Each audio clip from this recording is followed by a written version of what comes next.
Hello friends, welcome to English grammar stage YouTube channel. दोस्तों, इस video में हम लोग प्रेजेंट इंडेफिनिट टेंस के इंट्रोगेटिव सेंटेंस के बारे में पढ़ेंगे।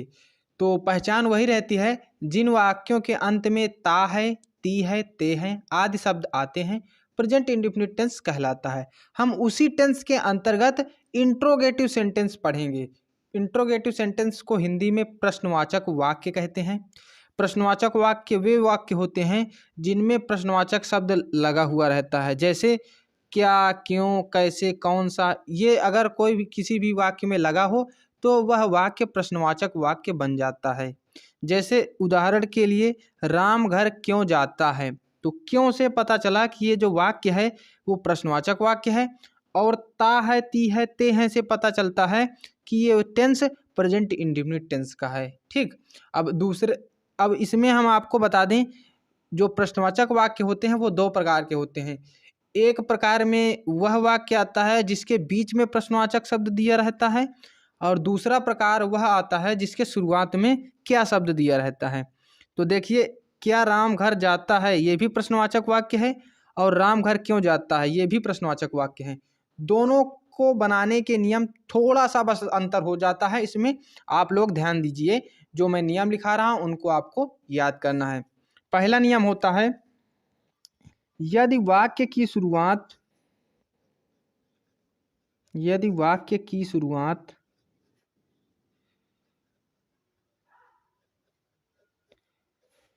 क्या शब्द से हो,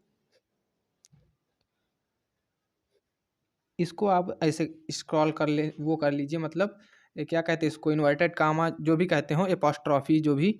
यदि वाक्य की शुरुआत क्या शब्द से हो तो सबसे पहले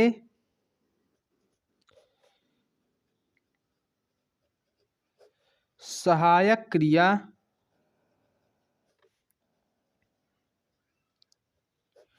डू या डज, दो सहायक क्रियाएं होती हैं ना, तो डू या डज। एक वचन के लिए डज का प्रयोग किया जाता है और बहुवचन के लिए डू का। तो ये आपको हमने पिछली वीडियो में बताया है, तो आप लोग इससे समझ जाएंगे। अभी हम और भी नियम लिखाएंगे। यदि वाक्य की शुरुआत क्या शब्द से हो तो सबसे पहले सहायक क्रिया डू या डज लगाते हैं, उसके बाद कर्ता लिखते हैं। ये पहला नियम हो गया। ठीक। और दूसरा नियम क्या है, यदि वाक्य की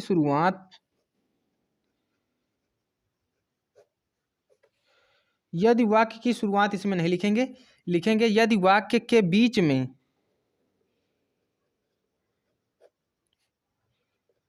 प्रश्नवाचक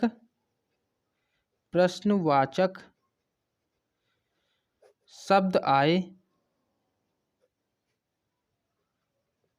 तो सबसे पहले उस प्रश्नवाचक वाक्य की अंग्रेजी लिखते हैं। उस प्रश्नवाचक वाक्य की अंग्रेजी लिखते हैं। उस प्रश्नवाचक शब्द की अंग्रेजी लिखते हैं।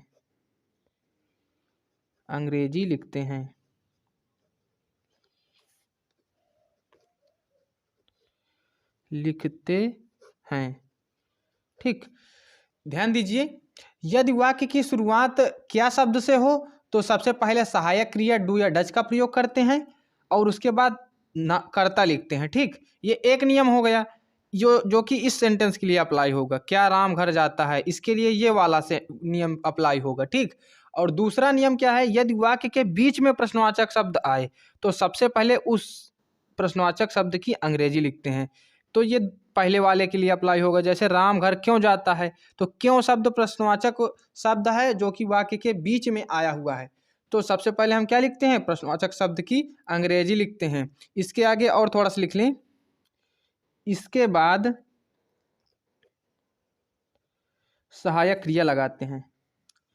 सहायक क्रिया लिखते हैं या लगाते हैं। सहायक क्रिया क्या होती है प्रेजेंट इंडेफिनिट टेंस की? डू या डज। ये याद रखना, प्रेजेंट इंडेफिनिट टेंस में सहायक क्रिया डू या डज होती है। एक वचन के साथ डज का प्रयोग और बहुवचन के साथ डू का प्रयोग। ठीक, तो ये दो नियम हो गए। अब आप मेथड लिख लीजिए, सूत्र लिख लीजिए जिसकी सहायता से हमें वाक्य बनाने होते हैं। तो इसको आप सूत्र या मेथड या फार्मूला कुछ भी लिख सकते हैं। METHOD मेथड मतलब फार्मूला जो जोड़ने का मेथड होता है। ठीक, तो सबसे पहले हम किसके लिए बताएंगे? जो कि वाक्य के सब शुरुआत में क्या आए उसके लिए पहले। तो सबसे पहले डू या डज, ये हेल्पिंग वर्ब हो गई डू या डज, प्लस कर्ता प्लस मेन वर्ब मतलब मुख्य क्रिया, फिर प्लस अन्य शब्द, अन्य शब्द। ये हो गया किसके लिए? इसको आप कोष्ठक में लिख सकते हैं जब वाक्य की शुरुआत क्या से होती है तो ये नियम लगेगा। और जब वाक्य के बीच में आए अगर कोई प्रश्नवाचक शब्द तो उसके लिए नियम थोड़ा सा चेंज हो जाता है। नियम ये हो जाता है, प्रश्नवाचक शब्द की अंग्रेजी। सबसे पहले लिखेंगे प्रश्नवाचक शब्द की अंग्रेजी, तो ये प्रश्नवाचक शब्द की अंग्रेजी हो गई। उसके बाद जो ये लिखा रहता है पूरा वही आ जाता है। तो ये आपको एक्स्ट्रा क्या हो जाता है? प्रश्नवाचक शब्द की अंग्रेजी एक्स्ट्रा हो जाती है। तो प्रश्नवाचक शब्द की अंग्रेजी, फिर डू या डज, फिर इसके बाद कर्ता, फिर मुख्य क्रिया, फिर अन्य शब्द। ये उसी प्रकार चलता है। ठीक, बस थोड़ा सा चेंज हो जाता है। वो क्या चेंज हुआ? प्रश्नवाचक शब्द की अंग्रेजी पहले लिखनी पड़ती है। ठीक, अब ये कौन से सेंटेंस में अप्लाई करेंगे आप लोग? ये अप्लाई करेंगे आप लोग जिनके बीच में प्रश्नवाचक वाक्य आता है। ठीक, तो चलिए अब हम उदाहरण देखते हैं। तो उदाहरण में हम लिख रहे हैं, उदाहरण में 3-4 क्वेश्चन। राम घर क्यों जाता है? राम घर क्यों जाता है? ठीक, तो ये आपको याद रखना है। इसके बाद में आपको प्रश्नवाचक चिन्ह भी लगाना है। ठीक, ये आप बहुत महत्वपूर्ण बात है। ये प्रश्नवाचक चिन्ह भी आपको क्वेश्चन के बाद में लगाना है।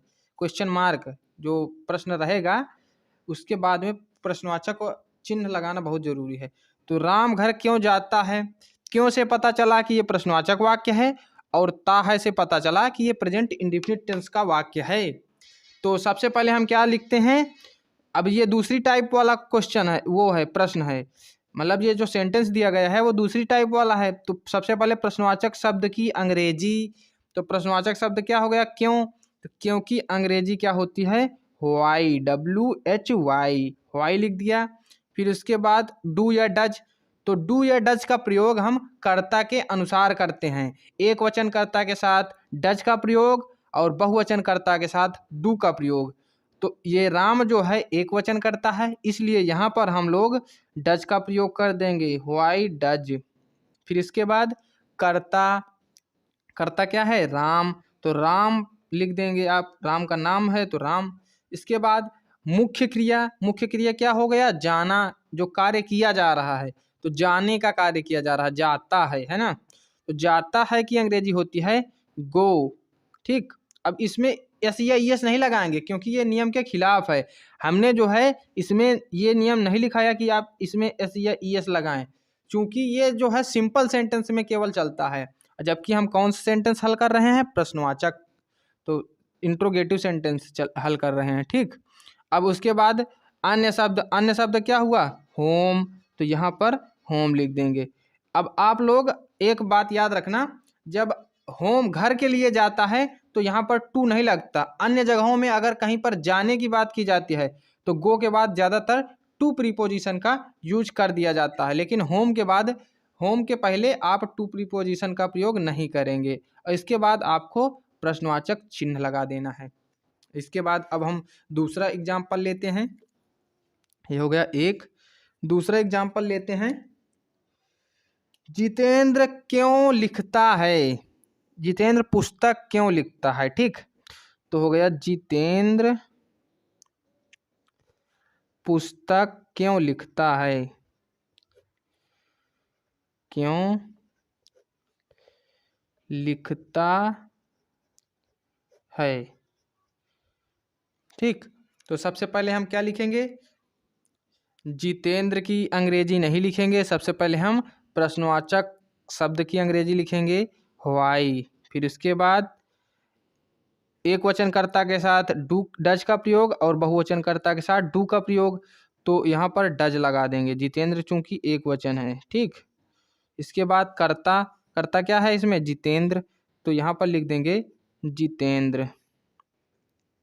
फिर इसके बाद मुख्य क्रिया, मुख्य क्रिया क्या है, लिखना, तो लिखना की अंग्रेजी हो गई WRITE, राइट। फिर इसके बाद क्या लिख रहा है, पुस्तक, पुस्तक की अंग्रेजी बुक। इसके बाद क्वेश्चन मार्क। ठीक, अब हम आपको बताते हैं कि अगर कहीं पर आपको शुरू में क्या शब्द मिले, मतलब दूसरी टाइप, पहली टाइप वाले क्वेश्चन मिले, ये जो हमने बताया कि जो अगर क्या शब्द से शुरुआत होती है तो ये वाला नियम लगता है, मेथड ये वाला लगता है। तो हम उसको भी उदाहरण में आपको बता देते हैं। क्या पिंकी खाना पकाती है। ठीक है, तो ये भी क्वेश्चन प्रश्नवाचक वाक्य है ना। तो लेकिन इसमें नियम थोड़ा सा चेंज हो जाता है, इसमें आपको प्रश्नवाचक वाक्य की अंग्रेजी नहीं लिखना है, डायरेक्ट आपको डू या डज का प्रयोग करना है। तो पिंकी एक वचन है तो एक वचन के साथ डज का प्रयोग कर देंगे, ये हो गया डू या डज, तो डज लग गया। फिर कर्ता पिंकी, तो पिंकी की अंग्रेजी लिख देंगे। इसके बाद मुख्य क्रिया पकाना, पकाना की अंग्रेजी क्या होती है, कुक। फिर इसके बाद अन्य शब्द खाना, खाना की अंग्रेजी होती है फूड, FOOD। इसके बाद क्वेश्चन मार्क। ये हो गया तीसरा वाक्य। अब हम चौथा वाक्य देख लेते हैं। क्या राधा गेंद खेलते हैं, यहाँ पर राधा ना लिख के हम बहुवचन कर्ता कोई बना लेते हैं, तुम लिख देते हैं। क्या तुम गेंद खेलते हो। ठीक, ये हम क्यों ले रहे हैं, चूंकि अभी हमने बहुवचन में नहीं बताया है। क्या तुम गेंद खेलते हो, ये तुम लिखा हुआ है, यहाँ पर क्या लिखा हुआ है, तुम। ठीक, क्या तुम गेंद खेलते हो, ये हमने जो है एक वाक्य लिया। अब ये तुम हमने क्यों लिया, क्योंकि तुम जो होता है वो बहुवचन कर्ता होता है। तो अभी हमने एक वचन ही कर्ता के सूत्र में जो बताए हैं, अभी एक ही वचन के बताए हैं उदाहरण में, तो हम सोचे कि आपको बहुवचन में भी बता दिया जाए। ठीक, तो सबसे पहले हम क्या करते हैं, एक वचनकर्ता के साथ डू का प्रयोग, सॉरी डच का प्रयोग, और बहुवचनकर्ता के साथ डू का प्रयोग करते हैं। तो तुम जो होता है वो बहुवचनकर्ता में आता है, तो इसके लिए क्या हो जाएगा, डू। फिर इसके बाद कर्ता, कर्ता क्या है, तुम, तो तुम की अंग्रेजी YOU। फिर इसके बाद यहाँ पर आप देखते जाएं, ये नियम है मेन, हमने जो बताया है डू या डज, फिर कर्ता, फिर मुख्य क्रिया। मुख्य क्रिया क्या है, खेलना, खेलना की अंग्रेजी हो जाएगी PLAY। इसके बाद गेंद, गेंद की अंग्रेजी क्या हो जाएगी, ball, BALL। Do you play ball, उसके बाद क्वेश्चन मार्क, ये आपको नहीं भूलना है।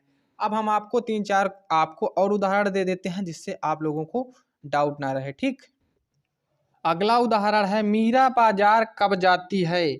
सबसे पहले हम प्रश्नवाचक शब्द की अंग्रेजी लिखेंगे कब, कब की अंग्रेजी होती है व्हेन। तो हम लोग जो है एक नया वीडियो बना देंगे जिसमें हम प्रश्नवाचक शब्द की अंग्रेजी आपको बता देंगे, जिससे आप लोगों को मीनिंग याद करने में आसानी होगी। ठीक, तो कब की अंग्रेजी हो गई व्हेन। फिर इसके बाद डू या डज, तो मीरा एक वचन है, एक वचनकर्ता के साथ डज का प्रयोग। ये हमने डू या डज का प्रयोग आपको इंडेफिनिट टेंस के निगेटिव सेंटेंस में बताया है कि एक वचनकर्ता के साथ डज का प्रयोग किया जाता है और बहुवचनकर्ता के साथ डू का प्रयोग किया जाता है। ठीक, अब इसके बाद व्हेन के बाद हो गया डज, फिर इसके बाद क्या लिखना है, मुख्य, कर्ता, तो कर्ता क्या है, मीरा, तो मीरा हो गया। इसके बाद मुख्य क्रिया, मुख्य क्रिया क्या है? जाना, तो गो, GO, ठीक। अब बाजार बचा तो बाजार की अंग्रेजी क्या लिख देंगे? Market, MARKET। लेकिन अब आप लोग याद रखें कि गो के बाद ज़्यादातर टू प्रीपोजिशन का प्रयोग कर दिया जाता है। When does Meera go to market, इसके बाद क्वेश्चन मार्क। ये आप लोग इस प्रकार बनाएंगे। तुम कहाँ सोते हो, तो सबसे पहले कहाँ की अंग्रेजी लिखेंगे? Where, WHERE, where. फिर डू, फिर उसके बाद यू, इसके बाद सोना की अंग्रेजी sleep, where do you sleep, और इसके बाद क्वेश्चन मार्क। तुम कहाँ सोते हो? Where do you sleep, question mark. इसके बाद क्या बच्चे तालाब में तैरते हैं? तो सबसे पहले हम क्या लिखेंगे? डू या डज। चूंकि ये जो वाक्य है ये प्रश्नवाचक वाक्य की शुरुआत दे दी गई है, तो इसमें हम प्रश्नवाचक वाक्य शब्द की अंग्रेजी नहीं लिखेंगे, इसमें हम लिखेंगे डू। डू क्यों आया? चूंकि ये जो बच्चे दिया गया है बहुवचन दिया गया है, और बहुवचनकर्ता के साथ डू सहायक क्रिया का प्रयोग किया जाता है। फिर इसके बाद बच्चे, बच्चे की अंग्रेजी CHILDREN, चिल्ड्रेन, डू चिल्ड्रेन। इसके बाद मुख्य क्रिया तैरना, तो swim, SWIM, do children swim.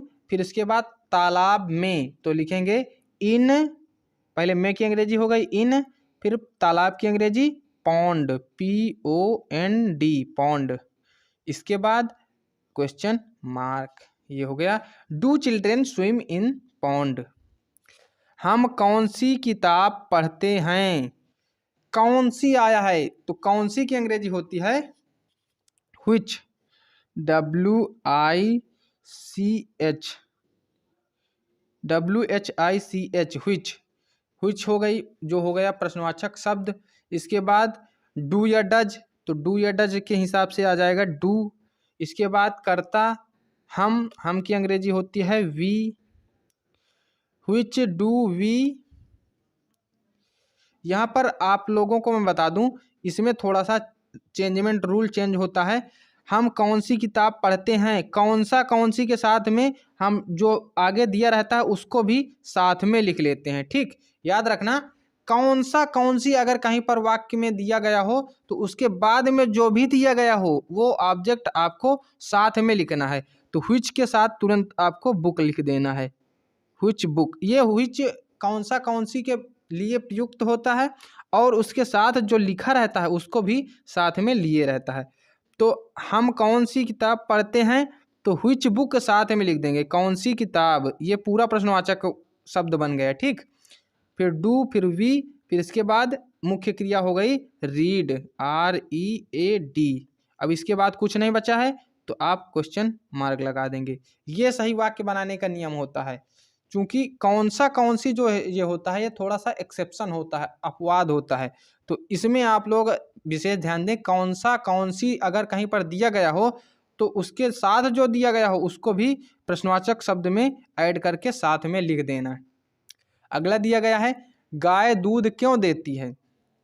सबसे पहले प्रश्नवाचक वाक्य की शब्द की अंग्रेजी लिख देंगे वाई, फिर इसके बाद डज, फिर इसके बाद गाय की अंग्रेजी काऊ, COW, वाई डज काऊ। फिर देना की अंग्रेजी गिव, और दूध की अंग्रेजी milk, MILK। Why does cow give milk, और फिर क्वेश्चन मार्क। ये हो गया प्रेजेंट इंडेफिनिट का ये प्रश्नवाचक वाक्य बनाने का नियम और उदाहरण। मिलते हैं आपसे अगली वीडियो में। जय हिंद, वंदे मातरम।